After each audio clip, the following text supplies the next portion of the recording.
Good evening, folk. This talk I love doing, and I really love it when I've got kids as well, and young people, and indeed lots of people, because I like to be able to pass fossils around. So you're going to have to put up with the fact that now and again, I will just show something. I'll do my best on the screen, but I'm also got some pictures, of course, as you can see. So the wonder of fossils, it really is astonishing what actually you can see out there if you are guided, of course, to where there are fossils, but you can see the rocks all around us, particularly in this country. As you go to the coast, you can see all sorts of cliffs and rocks, which a lot of them speak of the flood.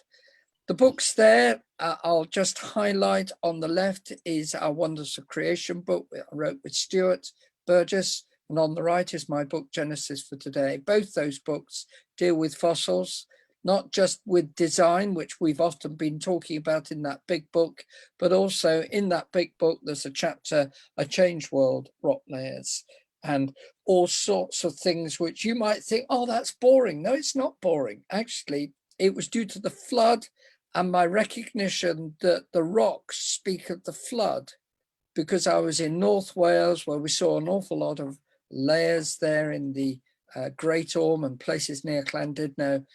I was in university there, and somebody pointed out to me that actually they speak of the flood, and that's transformed my view of Genesis. Today, May the 18th, is a very important date. Why? Well, I can't ask you to speak back to me, so I'm going to have to speak back to myself, which is a bit silly. But on the other hand, it does us good just to think about this picture. Anybody know what this picture is of? You can't see it anymore. Do you know why?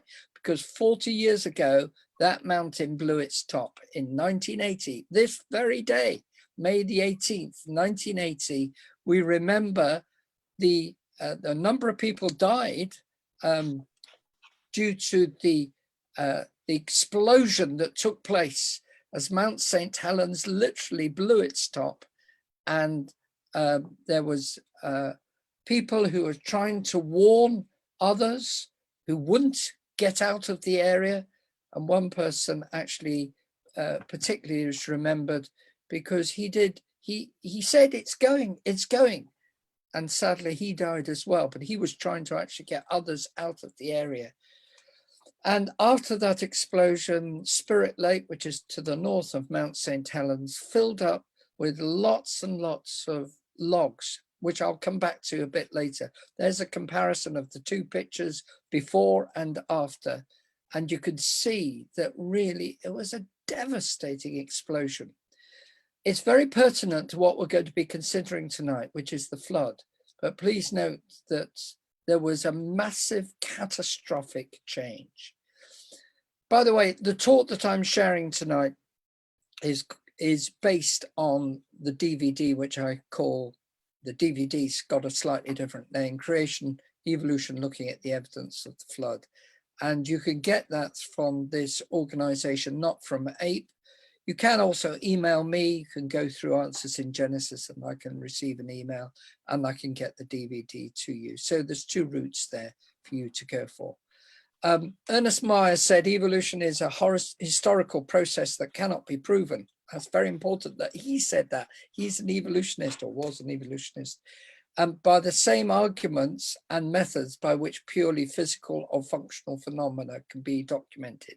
So he wasn't saying that evolution can't be proven. That would be unfair to say that. But he's saying, he's put a qualifier here, that it's a historical process and cannot be proven by the same arguments and methods by which purely physical or functional phenomena can be documented. In other words, you can't do things in a laboratory to test it and put up a proper thesis, hypothesis, and then say, well, you should be able to make a prediction from this and so on and so forth, which is how we normally do science. You need to remember that.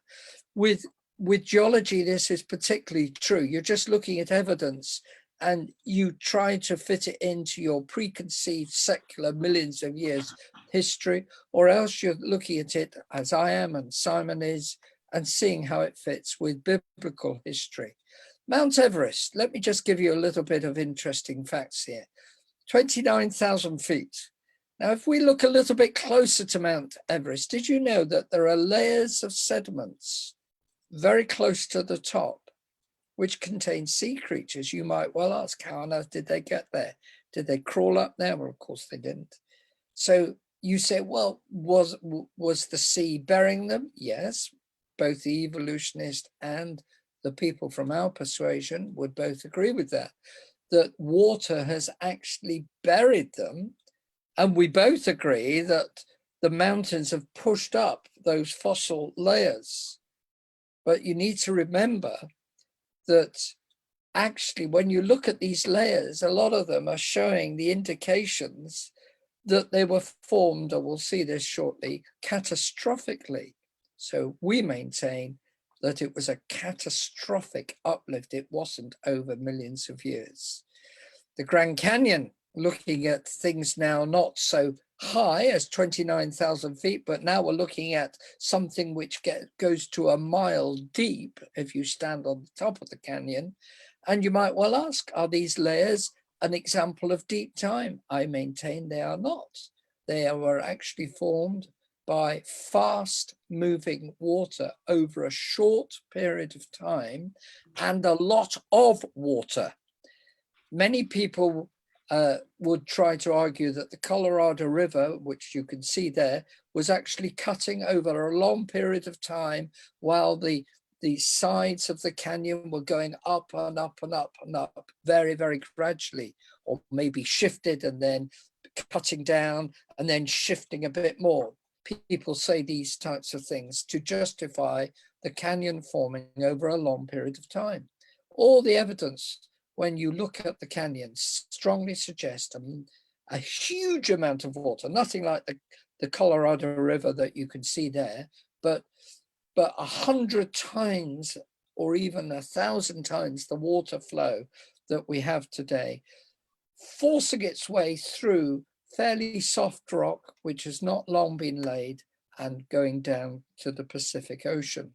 There's another picture of the canyon. Both these pictures I took over 10 years ago when we had the privilege of going down the canyon. You can see these vertical faces, which strongly suggest catastrophic movement.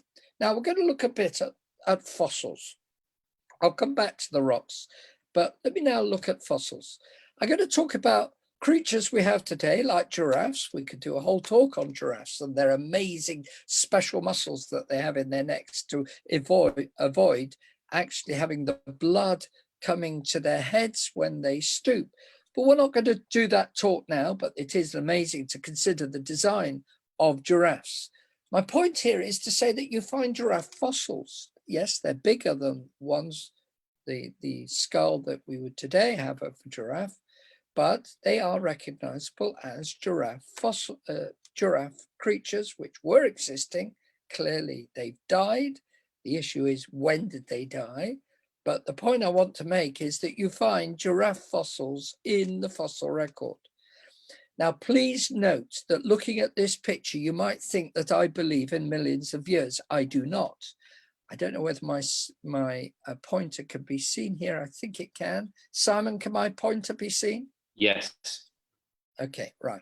So I'm pointing here at the top, which says quaternary, which therefore suggests 4 layers. Well, the second and the primary layers have got all split into subsections, so we never use secondary and primary today. We do use tertiary, and people still occasionally refer to quaternary. Okay, so we're moving down here, supposedly, according to the evolutionist, in time. Now, that's not my position. I do not accept these millions of years. Neither does Simon Turpin, neither does anybody connected with answers in Genesis. And by the way, quite a number of professional geologists who are in our way of thinking would subscribe very much to a young Earth position. Now, why do we have doubt on that? Well, you'll have to hold. I'm not going to give you all the arguments for that immediately. Let me tell you, though, what we do accept.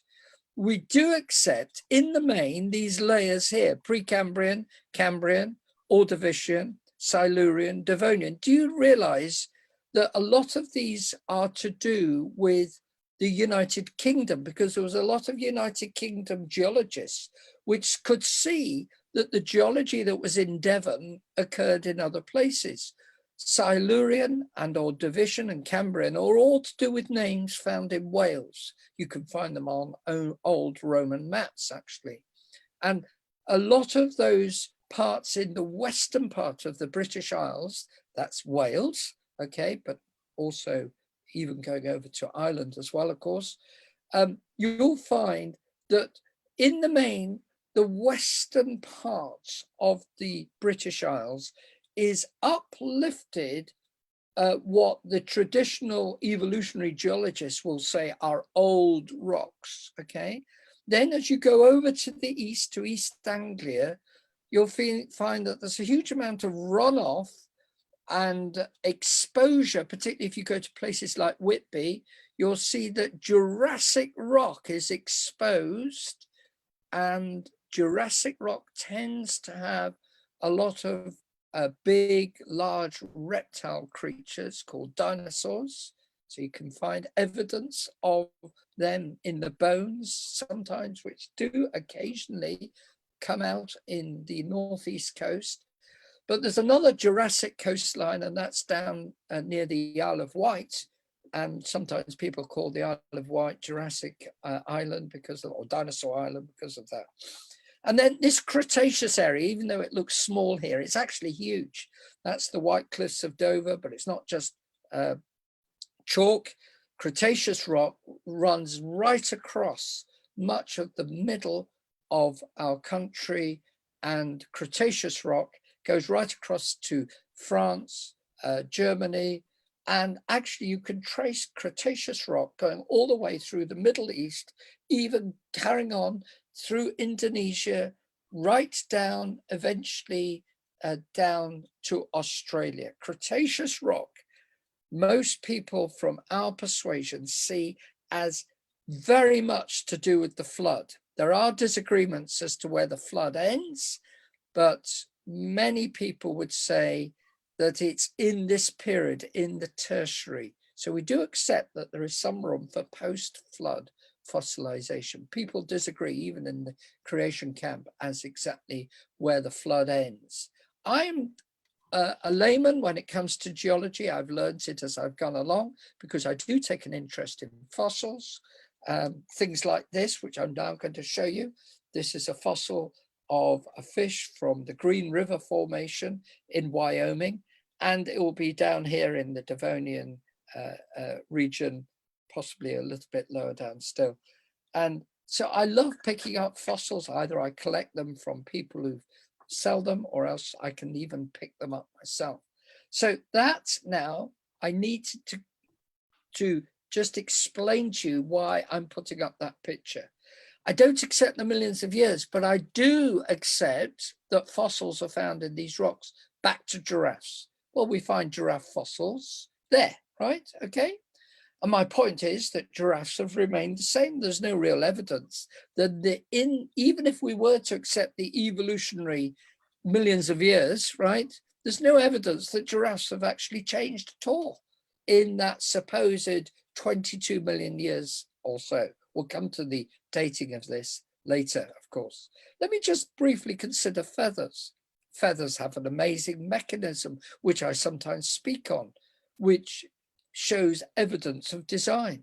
But you find feathers preserved in amber, as this picture is showing. And sometimes you can even see the barbules and the hook and ridge structure. Now, please notice at the bottom it says here, supposedly 99 million year old flight feathers. This is a feather caught in amber, which is hardened resin from a tree. And the reason they're putting 99 million years is because some of the resin is close to other rock, which they've dated at 99 million years. But the feather doesn't look any different to a modern feather. Here's another one, which is, in this case, supposedly 25 million years, but it doesn't look any different, doesn't look any different to a modern feather, which you can see there in this picture. So what then is the conclusion? Well, you can guess where I'm going to go. that feathers haven't changed at all. Indeed, people talk about birds having evolved, and they talk about a Chinese Cretaceous fossil, which you can see there on the left over here. On the left of the picture, you can see what is supposed to be a Chinese Cretaceous fossil. And then they done a diagram as to what, or the picture as to what they think the bird looked like. But actually, that's no different to a modern bird. And this is supposed to be a 127 million year old fossil bird, but there's no evidence of any evolution of this bird. It's simply, maybe not exactly the same as modern bird, but it's simply an extinct bird. There is another example in National Geographic a couple of years ago, where even the lungs were preserved in the fossil, and lung tissue, which they could see. Now, this is now beginning to tell us something more, because in this article, it admitted that these primitive, it uses the word primitive, I don't think it was primitive, but these birds' lungs closely resemble those found in living birds. So let's now look at the supposed evolution of birds and indeed feathers. What we've just looked at is this one over to the right here. We'll come back to that. Sorry, let me just stick to what we've got over here on the right. So just showing you, I've lost my pointer, so I can't show you what I wanted to do. But if you look on the right of the image there, you can see Archaeorhynchus spatula, which is what we just looked at, the lung tissue. You can also see the famous example of Archaeopteryx, right? Now, Archaeopteryx clearly had feathers, clearly had wings, and that the wings were composed of feathers, some of which were heavily curved, so they weren't primitive feathers.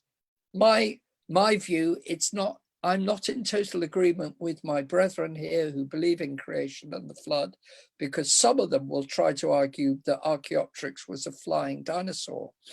I don't think it was. I think it was actually a bird, and it shows every evidence of just being an ordinary, unusual bird in some characteristics, but ordinary in the sense that it had feathers, that it flew. It may have not been a powerful flyer, but the fact that it had a bony tail just simply means that that particular bird had a bony tail.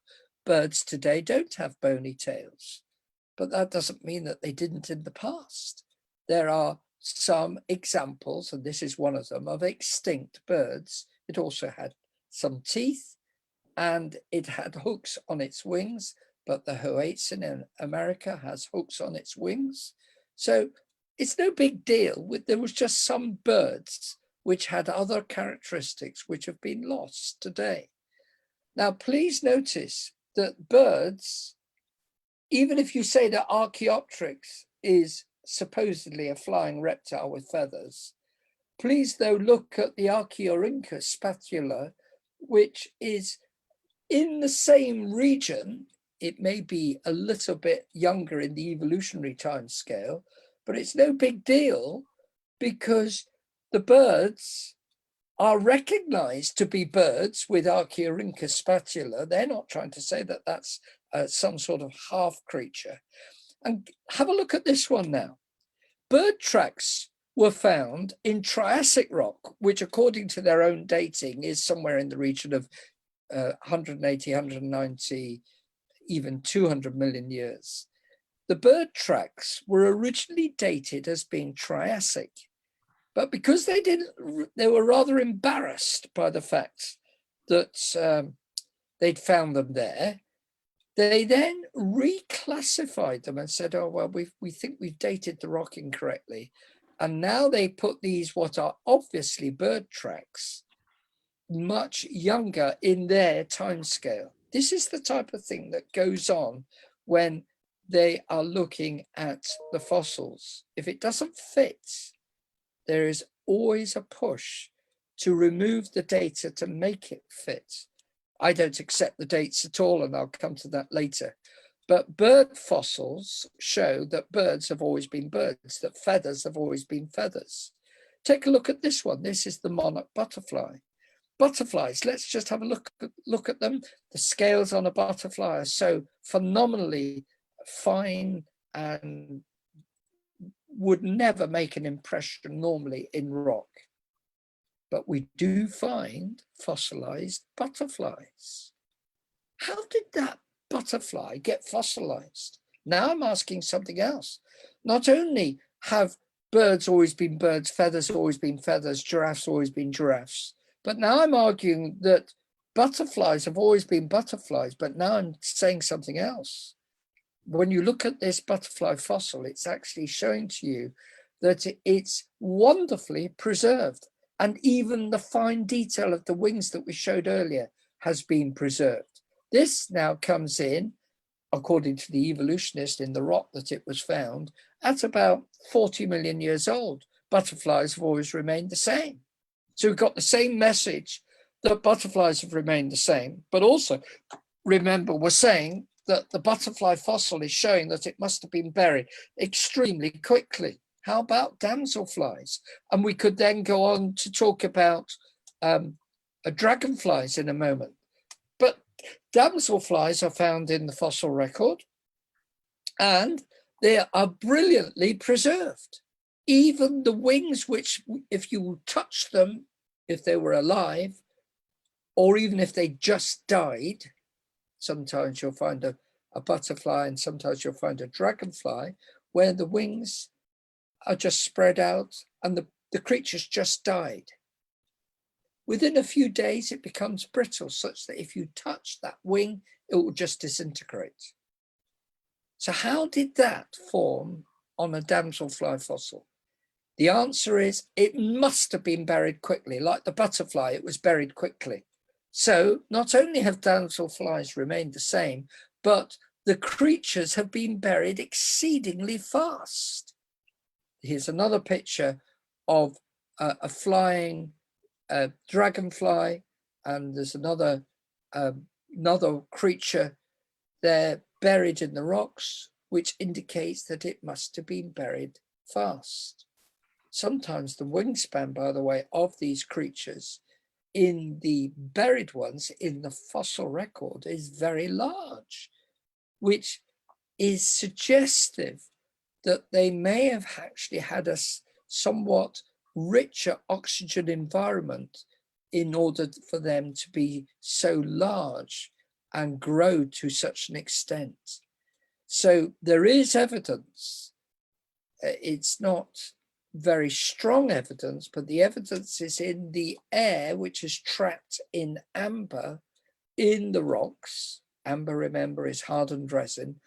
And there's little bubbles, and people have looked at the bubbles and they got slightly more oxygen than we have today. So many people think that the giantism of insects in the past, including, by the way, massive spiders, which wouldn't really be very pleasant to me and others, because I'm not that fond of spiders. I can cope with them, but I don't really like them. And many people don't. But you'd have had large dragonflies as well. And here's a picture of a dragonfly from Life in the Undergrowth that David Attenborough did the film of some years ago. And this shows a dragonfly coming out from its unique little case, which of course holds the nymph, a bit like a chrysalis for a butterfly. A caterpillar goes into a chrysalis. Well, it's very similar for a dragonfly. It's been a nymph underwater, very voracious, feeding on all sorts of creatures in the water. It finally comes out and it leaves its case and it comes out, and it's now an air-breathing creature. I won't go into all the wonders of the design of dragonflies. Suffice to say, here you got a creature which was breathing using gills in water. It comes out and it's breathing air, right? So that is what we call metamorphosis. That, of course, is a brilliant argument which shows that evolution cannot actually evolve a two-body system. But the point that I really want to come to here is that dragonfly fossils, which we do have, show evidence that they've never been any different.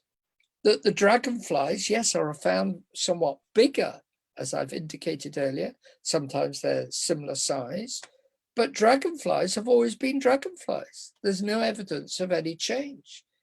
And blue damselflies, like are shown here, just coming out again of their case, which is why, again, they start off as nymphs in water, then they come out, and this is the common blue damselfly with its wings drying, having just coming out of its exuvia, which is what the name is given to the little case, the chrysalis-like thing that it was in before. Now, these creatures are indicating no change because we've got fossilized damselflies, fossilized dragonflies, but because they're so delicate, it's indicating that they were buried fast. So here we are in the fossil record. We're going, if you notice, down the geological column. There is no evidence of any change. They are just the same, essentially, today as they were in the past. That is, even if we were to accept the millions of years. What about plants? Well, you can find fossilized ferns, which look essentially no different in principle to ferns we have today. They won't be exactly the same. We do accept variation within species, but ferns have always been ferns. And dragonflies have always been dragonflies, and damselflies have always been damselflies. So there's the fossilized fern. It's no different to a modern fern. What about an octopus? An octopus here with its 8 legs has actually been found fossilized. And remember, there's very little hard stuff in an octopus to fossilize. And yet, you can even see the suckers on the 8 arms of the fossilized octopus. People have even found ink still in the ink sac. You can actually see on the right there, something which is marked as ink sac.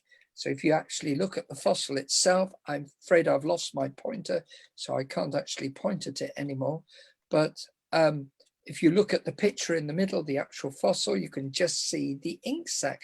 And there have been cases where people have taken ink from the ink sac and actually used it to do writing. This is indicating fast burial, not just that the creature has remained the same as we have it today. That's what this picture would show of another fossilized octopus, but that it's all happened fast. So let me encourage you to not get weighed down by all the sort of the geological column and all the technical terms that you can see here. I'm not asking you to try and remember all that. What I am asking you to do is to get the overall picture that there are lots of fossils. Yes, they do tend to be in layers, but that layering is not necessarily an argument for evolution over a long period of time. It would seem to be possibly something to do with the raging floodwaters and a sorting mechanism whereby the larger creatures tended to get buried and picked up by later layers, possibly because there were more land creatures. That is a possibility. Or else it was due to a sorting mechanism within the fast-moving floodwaters. And the flood would primarily be starting with sea creatures, and that is what we get mostly. We get mostly a lot of plants, sea plants, buried, crinoids and other things like that. And then you get a lot of fish, and it's then much less do you get the reptiles, and much less above that do you get the mammals. So there's far more seagoing creatures that you find than land-based creatures. Well, you say, well, how on earth is this going to work then? If you're saying that basically all these creatures found in that we have today are found in the rocks, and that's your main argument, that there isn't really any evidence of evolution. What about extinct creatures? And you might well ask, what about dinosaurs, which we don't basically have today? We know that there's footprints, we know there's evidence of large bones, but basically we don't have dinosaurs today. And we might use another creature, which is a creature that not everybody knows much about, because you don't often have these creatures. I've got a trilobite fossil, which I'm just looking for. I'd just like to show you on the screen a trilobite fossil. And we might just, I'd love to show these round. When I do this talk, I actually show to people a real trilobite. But here's a trilobite fossil, which I'm going to hold up. I'm going to hold it to the screen. You can see here a trilobite. I'm going to talk about trilobites. Well, trilobites are buried in the rocks somewhere in near the bottom, okay? Now you can see the protruding eyes of this trilobite. I'm putting it very close to the camera, which is going to go out of focus now because I'm getting too close to it. It's a pretty good camera, but you can see that it's got two eyes. They're really complex eyes. They're multi-lensed eyes. Trilobites down there in the rocks, in those layers, Silurian, Ordovician, and Cambrian. And then you've got dinosaurs usually buried at the end of, or the beginning of the Cretaceous, right at the end of the Jurassic. So let's think, first of all, of trilobites. They come up in the fossil record of the Cambrian. By the way, there are fossils before the Cambrian. It's not that everything starts at the Cambrian, but the things which are really of great interest tend to start around the Cambrian. Now, for the evolutionist who's locked into his large time scale of 500 million years for life to really get going in Earth, talks about a Cambrian explosion because he just cannot explain where these trilobites came from. Trilobites, as I've said, have these amazing eyes. These eyes are compound eyes. They're not eyes which are like our eyes, which are just one lens. They are many lenses. So that's why we call them compound eyes. They're not just one lens, they're many lenses. So where did these trilobites get their multi-lensed eyes? Because they suddenly occur in the fossil record. And we might well ask, where did they get them? Because they are there in the fossil record with these wonderful eyes. And when I tell you about the type of eyes that they are, you'll be astonished at some of the way these lenses worked.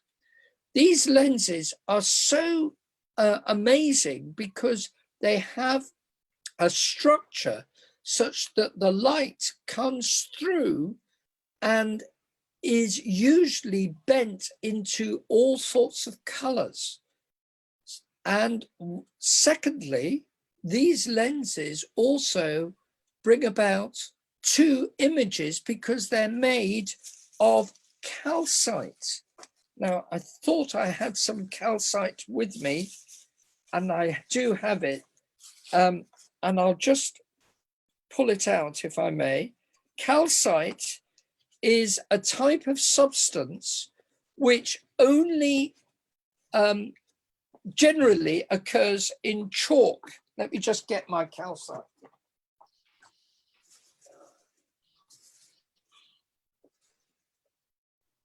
Apologies for moving away from the computer just at that point, but the calcite that I have here, I have a block of it, and this is calcite. So these eyes that I've just referred to are made of calcite. Now, can you see that the calcite which is normally found is like this, which is what we call a rhomboid. It's, when you look at the shape, it is not square, but it's got equal sides. So the shape is what we call a rhombus. But now, because it's also going in 3 dimensions, it's not just flat with a square on its side or pushed over on its side, we call it a rhomboid. Now that is due to the crystal structure of calcium carbonate. That's calcium, carbon, and oxygen. Normally, that's what happens in the rocks. But these lenses that you can see in this picture are made of calcite, so it's transparent. And there is another feature about calcite, which I can't easily do in this online talk, but it produces 2 images. And it had a special mechanism in the eye for making those 2 images come together. I won't be able to go into a lot of detail in it here, but if you go and get my book, which I wrote with Stuart Burgess, we go into more detail with that. Now let me look at dinosaurs. Now they don't normally come as big as that creature there, which is a Tyrannosaurus Rex, or somebody's impression of what a T-Rex might have looked like. And as you can see on the picture at the back, you've got a T-Rex and an Apatosaurus and other creatures there. And you can see that the T-Rex on the left there was very, very big indeed.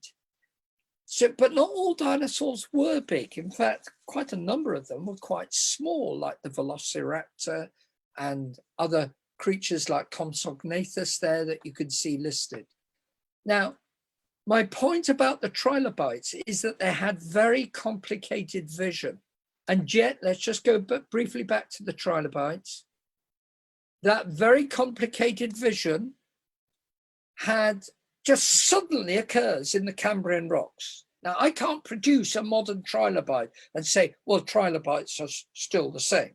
But what I can argue is that there's incredibly complicated vision where you had lots and lots of lenses, all taking account of light being split into colors, which didn't happen for that lens. It had a correction mechanism. It also avoided having 2 images, which I talked about, right? That very complicated optics just suddenly is there in the rocks, which is strongly suggestive of no evolution at all, right? My argument now with the dinosaurs is not the same argument. I'm not saying, like before, I've got a modern dinosaur, because we can't compare. So what am I going to say about dinosaurs? Well, look at this. The way the dinosaurs were buried is amazing in the way that you see what they're buried with. The dinosaurs, as I said earlier, were buried normally in Cretaceous rock. Cretaceous rock covers a lot of England, covers France, covers Spain, covers Germany. So it's hardly surprising that in the Pyrenees, or in the foothills of the Pyrenees, in a place called Le Hueco, dinosaurs are found. They're not found in all Cretaceous rock, but they are found there. Now, please notice that buried with them in this article, it says, were turtles and crocodiles. Well, turtles and crocodiles we have today. So in the same layers are creatures we do have today. So dinosaurs, yes, have become extinct. We don't have them today. They're generally found in the Cretaceous rock. But what's interesting is that buried with them, sometimes in the actual layers themselves with the dinosaurs, but certainly in the same time scale, you'll find in Cretaceous rock, crocodiles. We do have crocodiles today. Sometimes they're huge in the fossil record, but they're generally recognizable. There's no problem in recognizing here is a crocodile fossil, no different to today. We've had this argument before that crocodiles have remained the same. My point is that dinosaurs are found with the crocodiles, and it's a pretty lame argument to say that some creatures actually found in the same literal layers were changing. That is, dinosaurs were changing, and yet crocodiles were not changing, turtles not changing. You even find some places where baby dinosaurs are found fossilized. This is Abscisic Asaurus, found again in Cretaceous rock, but as an embryo, a baby dinosaur. Now, how about this one? Here's a fossil again of Abscisic Asaurus and a turtle literally together in a marvelous example of a Chinese fossil. And this is found in late Jurassic rock. Remember I said dinosaurs are normally found in Cretaceous, but they can be found in late Jurassic. Now, I don't accept this time scale, right? But I'm just using their terms. I'm happy with their terms to say that layer is Jurassic because it's similar to the Jural Mountains where the name Jurassic came from in Germany. Okay, so it's a bit like we're saying about Devonian rock found in other places, right? So this is Jurassic rock, but this time it's in China and it's late Jurassic rock with turtles. That is showing to me surely that there is no evolution. This is just simply that dinosaurs have become extinct. We even find an example of a mammal we don't have today with a chewed up Psittacosaurus again in its stomach. That really does show to you that there is no evolution of reptiles into mammals. Here's a mammal, which we don't have today, having eaten a fossil, not eaten a fossil, eaten a creature which we only regard as existing from the fossils, which are Psittacosaurus, but there is no evolution going on. We can even find dinosaur skin fossils, and we know that they were similar to reptile skins of creatures like crocodiles that we have today. We also find dinosaur footprints, sometimes in coal, like this one in Alberta in Canada. The consistency again with rapid burial, because coal is formed catastrophically. You can't get hard coal, high rank coal, that means high carbon content coal, slowly. It has to be obtained by rapid burial, which is again suggesting that these footprints, of course, were from rapidly buried dinosaurs trying to escape the floodwaters, possibly leaving their footprints, and therefore you get these rapidly formed fossilized footprints. Well, you say surely evolution happened, the rocks prove it. How old are the rocks? Well, let's look briefly at dating. I think we need to note something first, though, that as we look at the rocks, sometimes they've got buried in them fossilized forests. Did you know that in Illinois, where Chicago is, that state, not far away from Chicago, underneath Illinois, which is full of coal in Illinois, you will find fossilized ancient trees. And people have said, commenting from an evolutionary perspective, they've said this: the forest grew just a few million years apart some 300 million years ago, and are now stacked one on top of the other. It appears the ancient land experienced repeated periods of subsidence and flooding, which buried the forests in a vertical sequence. I'm going to suggest to you that that is not the case. Yes, they can see the evidence, and I'm not denying that, of burial of huge number of trees. But you remember Mount St. Helens that I talked about earlier on? Mount St. Helens, when it blew its top, actually scoured around the land around it, and breaking all those millions of trees which were growing to the north of Mount St. Helens, it made matchsticks out of them, and many of them went into Spirit Lake, where they floated for years. But as they began to look at what was happening, they noticed that the 150 square miles of forest which had ended up in Spirit Lake led to a number of logs floating of the order of 1 million in the lake. But then they noticed that some of the tree trunks started floating upright. Here's a picture of them. Now this was remarkable because they then noticed that a lot of the tree trunks, of course, had just been snapped and their roots weren't with them. And it's very interesting that these fossilized forests that I referred to earlier in Illinois, and there's other examples in Yellowstone National Park, not far from there is a place called Specimen Ridge, where there are layers again of tree trunks vertically without their roots. This amazing incident in 1980 indicated a modern experiment which showed that gradually in Spirit Lake, you were getting these logs, sometimes with their roots, yes, still attached, but not much. And those, sometimes they wouldn't have any roots at all. But the point is that they would start floating vertically, and you could see, here's another example with myself, near what we call a polystrate fossil, where the tree trunk is going through the layers. And it's looking very much like a modern tree, but it's encased in rock.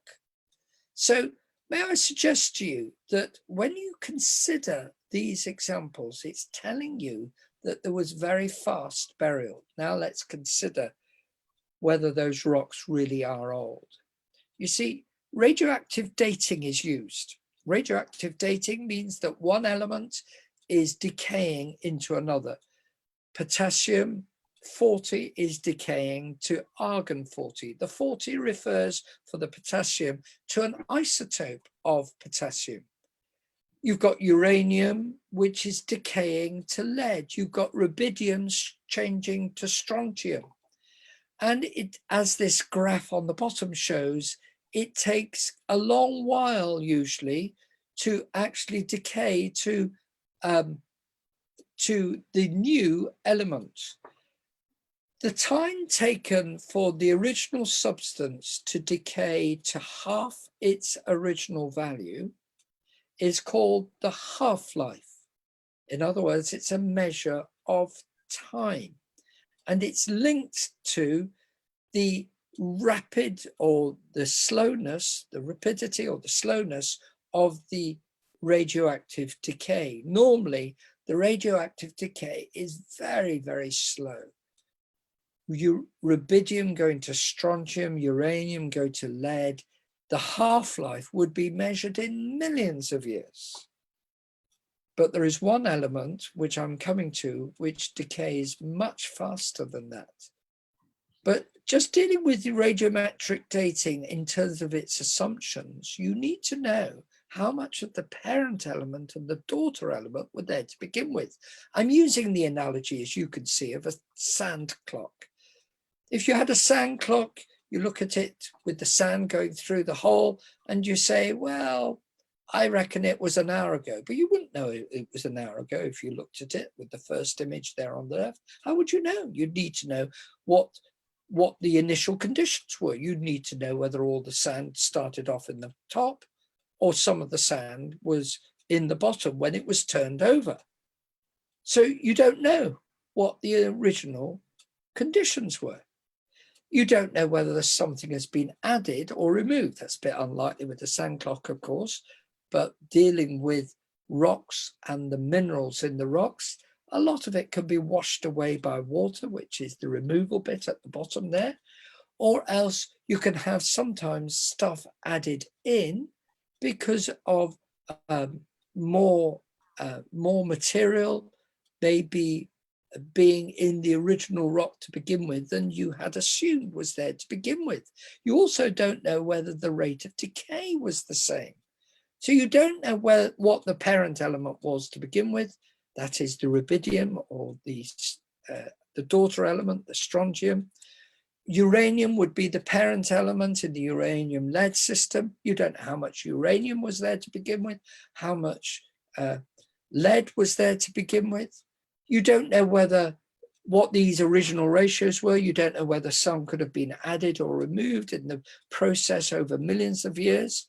And you don't know what the rate of decay is. So it's actually not a reliable clock at all. And here comes something very interesting.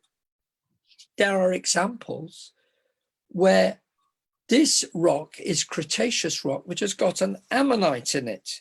Now, an ammonite is a very special type of fossil.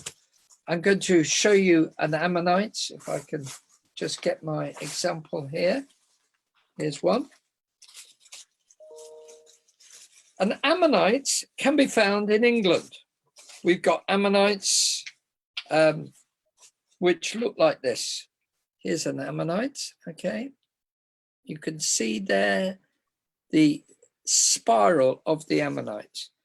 And in this case, this is the original creature. The one that I showed you was the impression on the other side of the rock. Now, ammonites usually are found in Cretaceous rock, which is why the radioactive dating would come out for rock nearby. You wouldn't date the actual rock to about 110, 120 million years old. But please notice that this particular fossil that's on display on the screen has a bit of wood around it. And the wood is dated using a different scheme, carbon-14. And the radiocarbon or carbon-14 dates that wood to thousands of years. So here you've got something which is locked together. One bit's saying 120 million years, and the other bit's saying thousands of years. They can't both be right. I'll come back to that. Now I come to dinosaurs. Did you know that dinosaurs have been found with soft tissue in them? And that the soft tissue indicates that the dinosaurs must have been buried fast while the soft tissue was there. It didn't actually fossilize. It's found inside a fossil of dinosaur bone. The dinosaur bone is broken open, and inside the bone is actually soft tissue, which a dog would normally feed on. But in fact, it was so amazing to Mary Schweitzer, who found this, that she couldn't believe what she was looking at, because there was still very much a fresh appearance in the bone. In the meat, in the bone. So this strongly then indicates that this is not millions of years old. Now, people have since tried to argue, well, that soft tissue could have, stayed soft because there was a certain chemical process going on, and they've argued that it must have actually lasted for millions of years. But can that really be the case? Because we know how protein could decay. In fact, it has its own decay process, and it wouldn't have lasted that long. You could even see the blood vessels, and you could even see some of the hemoglobin in the blood, which strongly indicated that this was not 65 million years old. Now we come to carbon-14 dating. Now, carbon-14 is a different system to potassium to argon to uranium to lead. The reason being that carbon-14 decays exceedingly quickly to carbon-12. Well, it actually decays to nitrogen, and the carbon-14 is an isotope. It's got a slightly different type of molecule to normal carbon-12, and it decays to nitrogen. We know how fast it takes. The half-life, remember I mentioned half-life earlier, is much faster. It's about 5,700 years. That means that after 10 half-lives, 57,000 years, you would have now got 1/2 to the power 10 of that amount that you started with. That comes out to be 1/1000th of what you had. Well, we could go all the way to 20 half-lives, which would be over 100,000 years, but not much over. It would be 114,000 years. Well, by that time, you would have got to 1/1000 times 1/1000. That's 1/1,000,000th of what you had to begin with. And there is no way you would have any carbon-14 left. So anything with carbon-14 in it cannot be much older than 100,000 years. Now, that's not biblical timescale, I know, but carbon-14 is decaying to nitrogen-14, and anything which has any trace of it, carbon-14, still today must be less than 100,000 years. And I'm being very generous to the evolutionist here, because actually it wouldn't be much older than 30, 40,000 years at the most, probably. Carbon-14 is produced by cosmic radiation hitting the upper atmosphere, which causes carbon-14 to be produced. Many people take the view, and I would subscribe to this, that before the flood, that there was greater protection of cosmic radiation, and therefore there wouldn't have been so much carbon-14 in the atmosphere to begin with. So that even though we come out with figures, as we showed earlier, like this 30,000 years, 27,000 years, that's based on the assumption that the amount of carbon-14 in the atmosphere when the creature died was the same as what we have today. Now, if you break that assumption and say that there was much less, then it all comes down to biblical timescales. So what really do the rocks and the fossils say?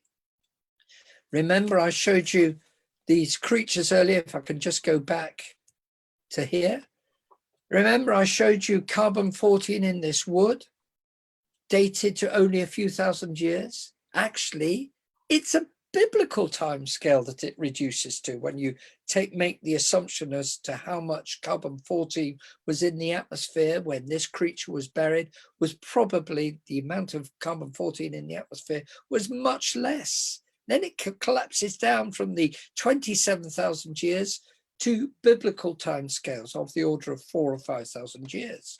So now, if we come to this next point, as I come to a close, what really do the rocks and the fossils say? I would suggest to you what we saw earlier about these forests is indicating rapid burial, catastrophe. And what I've not been able to show you a lot of the fossils, but I do have a fossil here that I showed you earlier, the fossil of the fish in the Green River Formation in Wyoming. And there's another one shown on the screen here of a fish eating another fossil, an ichthyosaur giving birth to a baby ichthyosaur. That's indicating catastrophe. So the fish were, or the water-going creatures were very happy, thank you, then hit by massive catastrophe and buried. Catastrophe. What we showed earlier, catastrophe. Everything is indicating the destruction of the biblical flood. We need to have biblical reality glasses, and we come to a very different conclusion. Now, you say that you're believing in Noah's Ark. Do you really believe in an ark saving all these creatures so that they carried on after the flood? Not an ark like that do I believe in. No. You say, well, surely you're believing that dinosaurs were taken onto an ark and then they came on afterwards. Surely that's cloud cuckoo land thinking. No, it's not, because we got the wrong ark when you think of that. When you have the right view of the ark, 450 feet long, 75 feet wide, so 150 meters long, 25 meters wide, 15 meters high, roughly 5 meters for each deck. We're told expressly that there was 3 decks, and probably the bottom deck was bigger. And that would have the dinosaurs on, which start off small. There is reference to the flood in records all over the world. The BBC and the CNN and even Fox News never tell you about all the records that there are in cultures all over the world, which, if you look at the central line here, destruction by water, humans saved, is common to virtually all of them, and an ark being provided. Those 3 things are remembered by the Indians, remembered by the Aztecs in Mexico, remembered even in Hawaii, remembered in what we would call legends in Greece and in the Romans in Italy, remembered in Babylonian, what we would call legends, the Epic of Gilgamesh. People say, oh, well, that was the original one. No, it was a corruption of the original biblical one. And I would say that when you take this into account, it's not surprising then that we find that the evidence is consistent with the worldwide flood.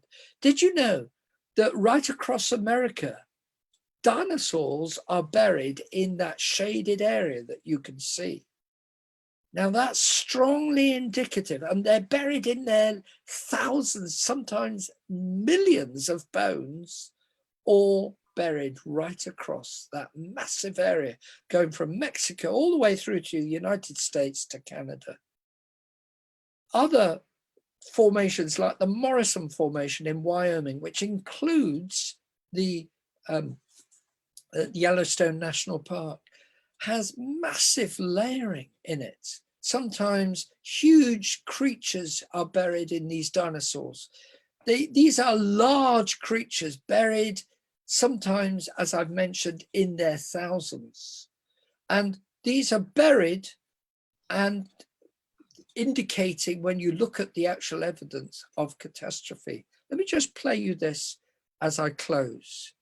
This is, of course, an evolutionist film, but it gives you an idea as to what they're thinking. And I'm going to make a comment. So please notice this. They believe in an original landmass splitting up over millions of years to today, right? They call it Pangea, and it splits up and it forms, as you can see, Africa, South America, and America, Europe, and Eurasia. Do you know that that's consistent with what we think, except over a much faster period? You remember I mentioned trilobites?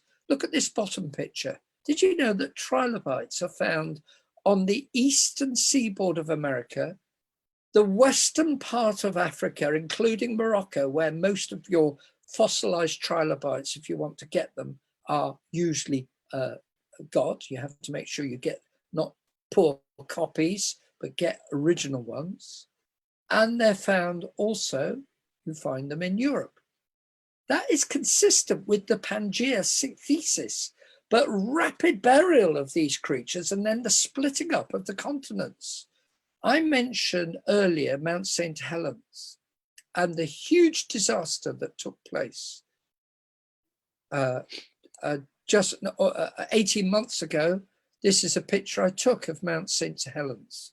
And you'll see here on the bottom right that there is a canyon caused not by the existing Toutle River, but by the huge mud flow which cut its way through those mud walls on either side.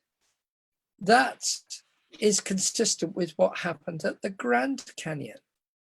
And when you actually realize that there was massive explosions going on in the past all over the world, you can see here reference to Vesuvius, Santorini, Krakatoa. Now, when you look at how much stuff came out, this is in living memory, right? I'm not talking now about the flood, but I'm going to refer it to the flood. Please look at the middle explosion of Tambora in 1815. It says that 80 cubic kilometers of ejecta was sent out. Now look on the extreme right, Mount St. Helens, it was diddy by comparison, just 1 cubic kilometer. You remember, those of you who were alive in 1980, that there was a massive disaster from Mount St. Helens in terms of the huge effect it had right across the United States. Now imagine what would have happened when Tambora went off. Now I'm going to suggest to you that in the flood, there was a ring of fire with all the volcanoes going off around the Pacific. And that this volcanic activity combined with the water caused the disaster of the flood. I'm going to miss that if you don't mind. And I'm going to say this to you as I close. The Lord Jesus said, as it was in the days of Noah, so shall it be in the day of the Son of Man. I believe that God has given us the disaster of Mount St. Helens in living memory to remind us that he gave a much worse disaster at the time of the flood. And the Bible says to us, we should be aware of a disaster to come by fire when the Lord returns again. I recommend that you go and visit the replica of the ark that Answers in Genesis have in Kentucky. They've got all sorts of mechatronic version. This is Noah telling us about the ark, and he's got, I won't play you the film there, but he's all sorts of movements. By the way, this is not a mechatronic version of me and Juliet. This is us in reality, when we visited on a rainy day, which was very appropriate in Kentucky. Inside, it's wonderful. It's very, very well worth seeing. And you get a sense of the huge size of that ark. The Bible says in 2 Peter 3, the world that then was, being overflowed with water, perished. The old world was destroyed by water. The new world is going to be destroyed. The world that we have now, that is going to be destroyed by fire. May I ask, are you aware of a coming judgment? God's timeline says there is going to be a destruction to come. There was only one safe place in the days in the past, and that was the ark. What is the safe place now? The safe place then was the ark. If you're outside, you were lost. Inside, you were saved. The safe place now is the cross of the Lord Jesus Christ. Therefore, I ask you, have you, if you're listening to what I'm saying tonight, personally believed in the Lord Jesus Christ? Not got into literally an ark, but trusted in Jesus Christ to take the punishment for your own sin. It was due to the sin of the pre-flood world that God brought a judgment. God is going to bring a judgment on this world. Even if you've died, you'll be resurrected to that judgment unless you've trusted the Lord Jesus Christ. If you've trusted him, then your resurrection will be in Christ and you'll be saved. But if you've not trusted him, your resurrection will be to the state of those who will be punished forever and ever. You need to come to him now, and he will take the punishment in your place. May God bless you all.